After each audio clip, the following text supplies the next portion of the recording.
नमस्कार, खबर समय जगत में आपका स्वागत है। मैं हूं आपके साथ जितेंद्र जैन। आइए नजर डालते हैं आज की कुछ मुख्य खबरों पर।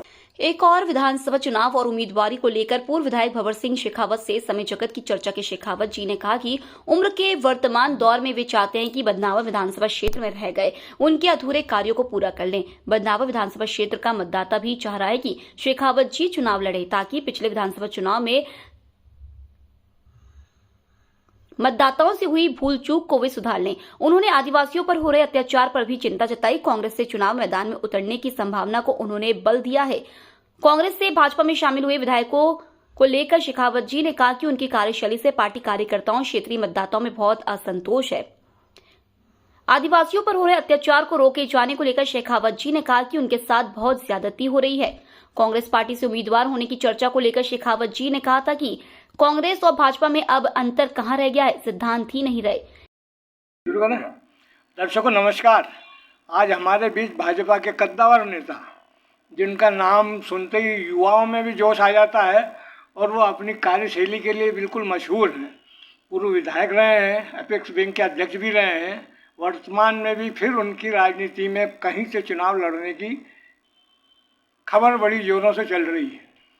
उनका कहना है, वो हमेशा ये कहते रहे हैं, जहाँ से कोई नहीं लड़ रहा हो, जो सीट भाजपा की नहीं हो, मुझे वहाँ उतार दीजिए और मैं वहाँ से चुनाव लड़के बताऊँगा।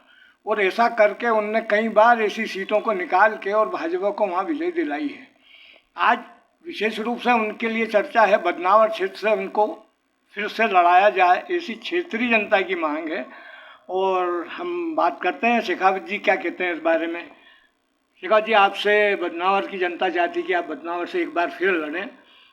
उन्हें यह लगता है कि उनसे कोई चूक हुई पिछली बार और उस चूक को, भूल चूक को जो भी है सुधार करना चाहते हैं। आप क्या चाहते हैं? देखिए, बदनावर की जनता महान है, उनका बड़ा प्रेम है। उन्होंने मुझे उनकी सेवा करने का अवसर भी दिया था। 5 साल मैंने उनकी सेवा भी करी है। अब वो चूक तो जनता से भी हो जाती है, कार्यकर्ता से भी हो जाती है, उम्मीदवार से भी हो जाती है। लेकिन आज मुझे, जब मैं उनसे चर्चा करता हूँ तो लोगों को लगता है कि कहीं न कहीं भूल हुई है, गलतियाँ हुई हैं, और फिर वो एक बार चाहते हैं कि मुझे उनकी सेवा के लिए एक बार और अवसर देना, वो चाहते हैं मुझे। मैंने पूछा है, चर्चा की है, लोग चाहते हैं, और अगर पार्टी मौका देगी तो मुझे कोई दिक्कत नहीं है, चुनाव तो लड़ना है। मैंने पार्टी से भी कहा है कि भाई, जहाँ से आप बदनावर से दीजिए, जहाँ आपकी पार्टी हारी हुई सीट है, अगर वो देना चाहते हैं वो दे दीजिए। बदनावर के लोगों को विश्वास ये है कि पिछले कार्यकाल में आपने वहाँ बहुत सारे कार्य कराए हैं, कुछ कार्य पेंडिंग रह गए हैं और वो लोग ये चाहते हैं कि वो जो पेंडिंग रह गए कार्य वो पूरे हो जाएं। काम तो मैंने सब करा दिए थे। एक्चुअल में नर्मदा रह गई। नर्मदा में 2700 करोड़ का प्रोजेक्ट स्वीकृत करा के आया था। नर्मदा लागू होने वाली थी, आ जाती है अभी तक तो बदनावर में। लेकिन दुर्भाग्य से वो चुनाव में परिणाम विपरीत आ गए, और उसके बाद में फिर जो लोग आए वो इस काम को आगे नहीं बढ़ा पाए। और मेरे आने के बाद में बदनावर में जितना विकास हुआ था वहीं का वहीं थम गया। फिर उसके बाद कोई विकास हुआ नहीं। और ये पीड़ा जनता के मन में भी है, और ये पीड़ा मेरे मन में भी है कि मैं चाहता तो, अगर चुनाव लोकसभा के डिक्लेयर नहीं होते तो नर्मदा अभी तक कल करते हुए बदनावर के खेतों में, बदनावर के घर घर में पहुंच जाती। ये मन में एक मेरे भी टीस रह गई है। और जनता भी ये चाहती है कि उनसे एक बार, ये जो भूल तो हो ही जाती है, भूल तो हुई है, और अब वो चाहते हैं कि भाई एक बार आप और किसी भी तरह से आ जाएं। आप, जनता तो यहाँ तक कहती कि आप निर्दलीय आ जाइए, आप कांग्रेस से आ जाइए।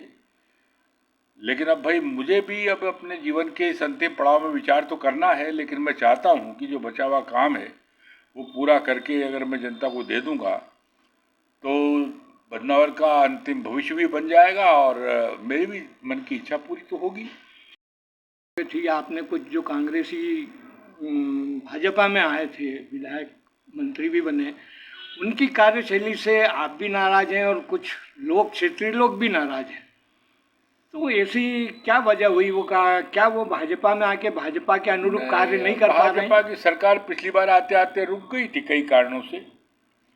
2018 में जब सरकार शिवराज जी की नहीं बन पाई और कुछ कांग्रेस के लोग कांग्रेस से बगावत करके आए, कई लोग कहते हैं उनको खरीद करके लाए, जो भी कुछ हुआ होगा, लेकिन सरकार बनाने के लिए प्रयास किए और सरकार बना ली।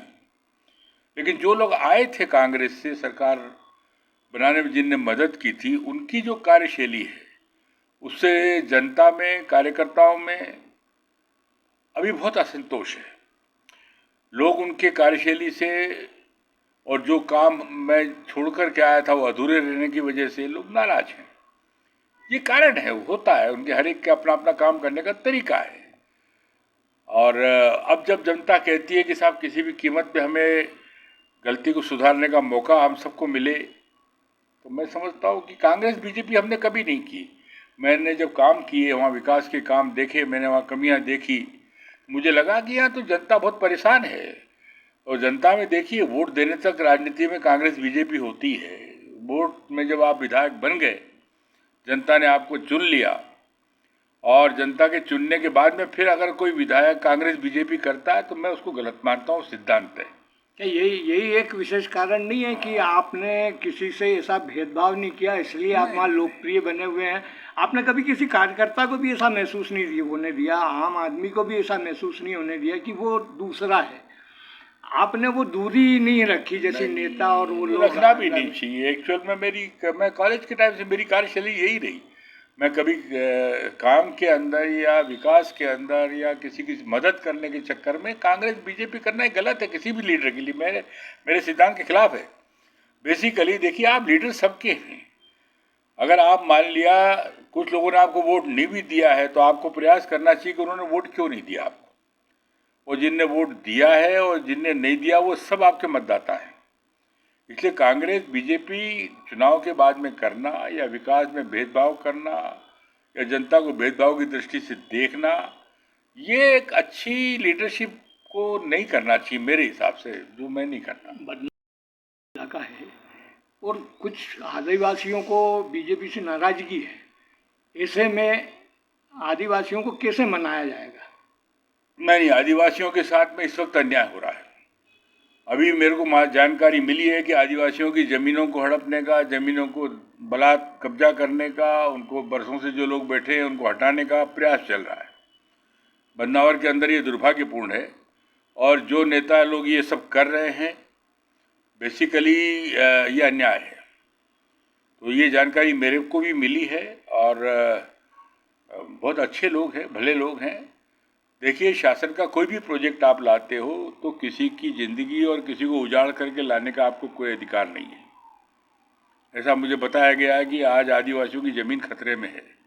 आदिवासियों की ज़मीनों पे बलात् कब्जे किए जा रहे हैं, उनको बलात् हटाया जा रहा है। परसों से जो लोग जमे हैं उनसे ज़मीन छीनने का प्रयास चल रहा है। ये ठीक नहीं है। मैं अगर दोबारा वहाँ गया तो इस सारी चीज़ को रोकने का पूरा प्रयास करूँगा। और मेरे समय में तो ऐसा कभी था नहीं, लेकिन अभी मैं सुन रहा हूँ पिछले 5, 6, 8 महीने, साल भर से कि वहाँ पे जो आदिवासी हमारा समाज है वो असुरक्षित हो गया है, उनका जीवन असुरक्षित हो गया है, उनके साथ जो है जाति की जा रही है। तो इनको कैसे, आप कैसे? नहीं, रोकेंगे, हम बिल्कुल रोकेंगे। ऐसे किसी ये भाई देखिए, देश में लोकतंत्र है और लोकतंत्र में आदिवासी हमारा मूल रहवासी है। उनका विश्वास कैसे प्राप्त करेंगे? उनका विश्वास उनकी लड़ाई मैं लड़ूंगा। उनको मैं जाके आश्वस्त करूंगा अभी कि आप निश्चिंत रहो, आपकी 1 इंच जमीन को मैं हटने नहीं दूंगा, किसी को नुकसान नहीं होगा। जो छीन ली गई है क्या उनको वापस दिलाएंगे ना, क्यों नहीं दिलाएंगे। सरकार होती काहे के लिए है? सरकार जो चीज़ गलतियां करती है उसको सुधारने के लिए होती है ना। सरकार से क्यों नहीं, अभी क्यों हो रहा है? जब मैं था वहाँ विधायक, जब क्यों नहीं हुआ? ये तो जो लोग मेरे ख्याल से अभी नेता है वहाँ पर, उन लोगों की मिलीभगत है। ये वो सब लोग अपराधियों से मिलकर के सब काम कर रहे हैं। तो इसमें अधिकारी भी शामिल हैं? हाँ, अधिकारी शामिल है ना। नहीं, अधिकारियों की शामिल हुए बगैर तो आप किसी की 1 इंच जमीन नहीं ले सकते। इसमें अधिकारी और वहाँ के जो अभी वर्तमान नेता हैं ये सब मिलजुल कर के कर रहे हैं और ये अपराध है। और इस अपराध के खिलाफ संघर्ष भी होगा और एक एक आदिवासी की ज़मीन के लिए हम लड़ेंगे। अभी बीच में अपने शुरुआत में एक बात कही कि कांग्रेस की तरफ से भी चुनाव लड़ रहे हैं, तो क्या आपका ऐसा मन है? आपकी बातों से ऐसा तो नहीं लगता कि आपकी भाजपा के प्रति आस्था कम हुई है? मगर क्या ये नहीं, भाजपा के आस्था कम होने ज़्यादा होने का प्रश्न नहीं बचा है। देखिए, अब पार्टियों की जो दूरियां वो समाप्त हो गई हैं। पिछली बार भारतीय जनता पार्टी की सरकार नहीं बनी तो कांग्रेस ने आके सरकार बना दी। जब कांग्रेस आकर के स्थापित हो गई पार्टी के अंदर, तो अब पार्टी के अंदर अब वो कहाँ दूरियां रही हैं।